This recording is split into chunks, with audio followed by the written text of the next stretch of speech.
In this talk, I share 2 tough resuscitation cases that resulted in a lot of soul searching, but they illustrate the point that we have to follow up our patients. If we don't know the outcome, how do we calibrate our practice and become experts?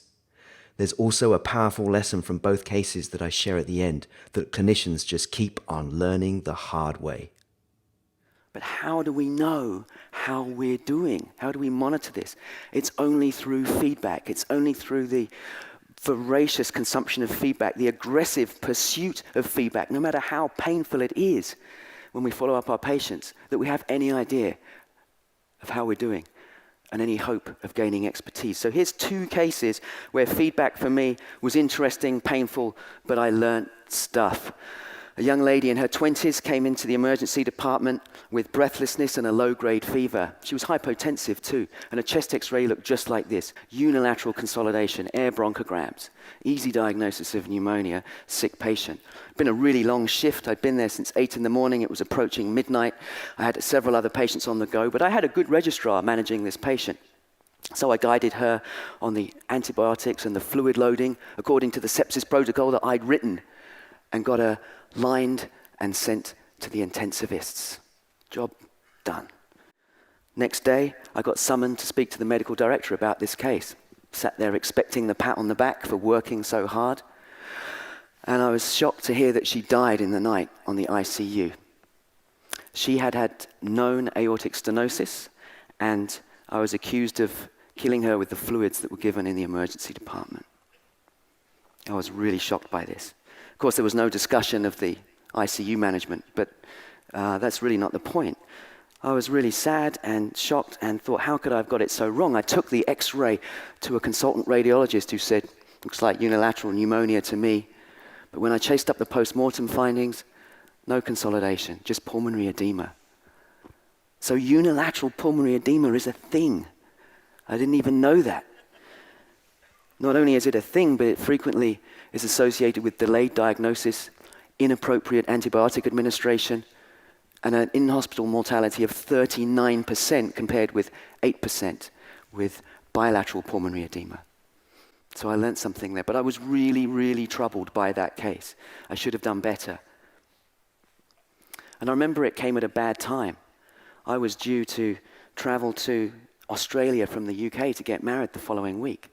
Now, I wasn't a mail-order bride, you've got to understand.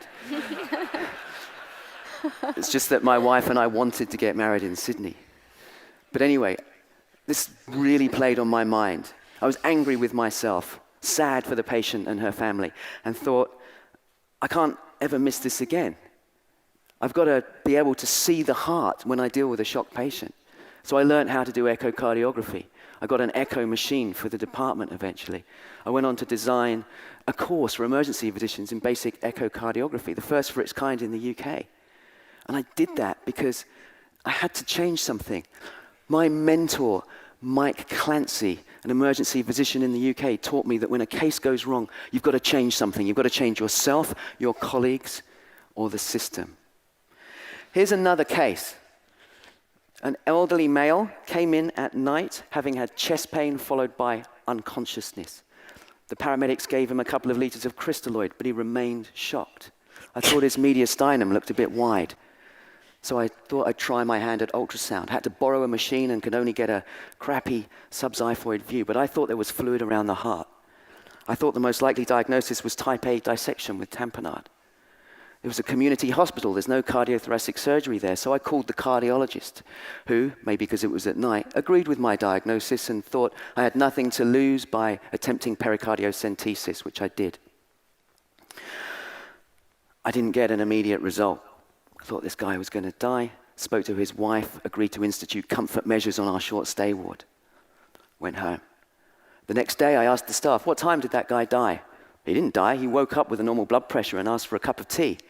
Oh, okay, well, so where is he now? Oh, we got him admitted to the medical floor. Okay, what happened there? So I went to find out. They completely disregarded my notes and made their own diagnosis of pulmonary embolism, sent him for a CTPA, which was reported as normal. On arrival back at the ward, he deteriorated, had a peri-arrest echo by an echocardiographer, which was reported as normal, and he died. This didn't make any sense. I was really bewildered. Could I have got it so wrong that my clinical and sonographic assessment made a false positive diagnosis of tamponade? And was the rest of the hospital so aware of my ineptitude, they didn't even bother to read my notes about what happened in the ED? So I went to the post-mortem. I remember holding my breath as the chest was opened and the explosion of emotion as the pathologist opened the pericardium to reveal a large amount of blood clot and then traced that tamponade back to the type A dissection. I'd been right, but it didn't add up. What about all these other investigations? I went to look at the CTPA. There was a clearly visible dissection flap that had been missed in the hunt for pulmonary emboli. The junior echocardiographer graciously allowed me to review the scans with her. There was a pericardial effusion with tamponade. She'd got it wrong. She was mortified. So I'd learned something from that case. By following it up, I hadn't got it wrong. I got it right. And this is what we have to do when we follow up. When we make a diagnosis, when we start treating in resus, we generate a hypothesis. We're only being scientific if we pursue the data to see if it matches that hypothesis. If it does, job done. If it doesn't, we are wrong, no matter how smart we think we are. And we have to adjust our models or we're not gaining expertise. So the lessons from those two cases are that you need to follow them up, or you will not know where you are and you will not gain expertise. Of course, there's another lesson from those two cases, which is that the aorta is there to ruin your day.